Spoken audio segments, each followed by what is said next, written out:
Hey guys, Retro Badger here, hope you're all well. Today we are going to take a look at the USS Curry, a Curry-class starship. Who doesn't like a nice curry? Only joking. This ship is named after Deep Space Nine's senior visual effects editor, Dan Curry, who was one of the biggest names in the Star Trek visual effects world. This ship shares the same engineering and saucer sections of the Excelsior class, just rearranged. This is a really unusual looking ship. At the outbreak of the Dominion War, Starfleet's hastily assembled ships using parts from decommissioned or outdated models. The ship appears to have Miranda-class warp nacelles, but these are much more advanced, and this ship is actually capable of warp 9.6. Today, we are going to put it up against a Cavort-class bird of prey. As we have seen on screen, it is a much larger version of the Klingon Burrell class, with heavily upgraded weapons and shielding. We saw just how powerful this ship was in yesterday's Enterprise. This may be a challenge for the Curry class. Okay, here we go. So we're really going to have to watch this Cavort class. I think it has the ability to run circles around us. And of course it's got that really powerful weaponry.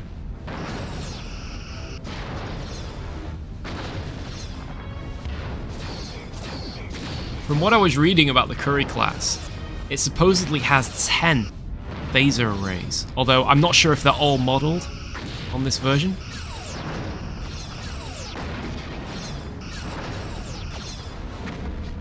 But we saw in yesterday's Enterprise when they fired torpedoes in Dispersal Pass in Sierra, which was quite a few torpedoes, it only caused moderate damage to the shielding, which gives you an idea of how powerful these Cavorts really are. Their forward shield is draining. And they're an impressive looking ship as well.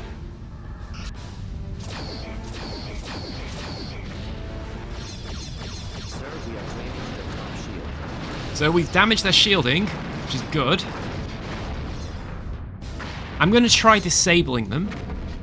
That's a new tactic I'm trying on the newer style Klingon ships. Taking out the impulse engines. And it's worked in the last few battles that I've done.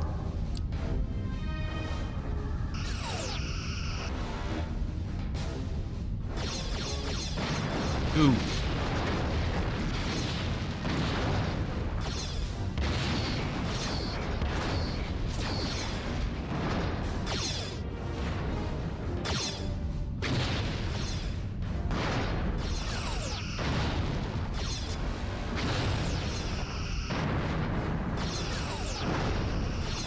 The phaser arcs are quite tricky on this ship. Fire, come on. Annoyingly, when they cloak, you've got to reacquire the subsystem that you're targeting.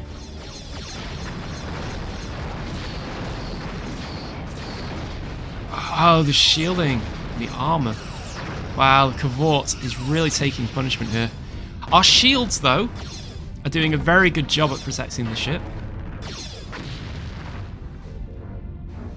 That's one area we have an advantage compared to the Klingons, our shielding. Their weaponry's more powerful, I think.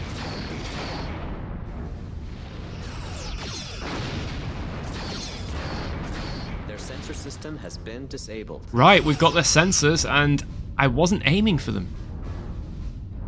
Let's take out their impulse engines next. We only have 41 torpedoes left. Surely that's enough. Surely! Sir, their aft shield is drained. We've got their impulse engines. Collapse their bottom shield, sir. Got him! Now I am going to try this battle the other way around as well. Oh, nice. Let's celebrate by having a nice curry. Okay, now it's our turn in the Klingon ship. So I'm expecting our weaponry to be superior, of course, but our shielding won't be. Let's see what kind of damage we can cause. We also have the aft torpedo launcher as well.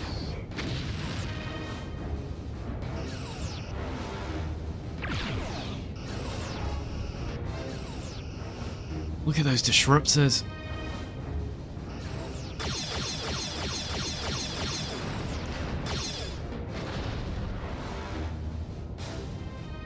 Captain.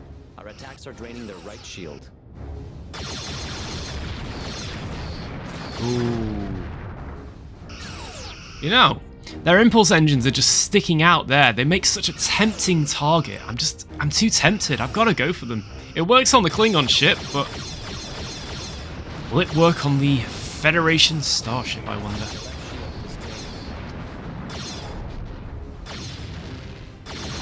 Ooh. Oh, nice! Yes! Disruptor's good.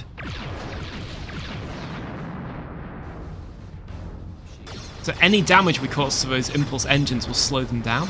As you can see... Oh, wait, no, they're going up and down the speed still. But the more damage it gets, the less speed they have. And we've just taken one offline, which is good. We'll just destroy it, I think. Half their speed. Let's get the other one. Oh, that's a lot of firepower. I love Klingon ships. Look at that maneuverability. You just rock it. Oh, crumbs.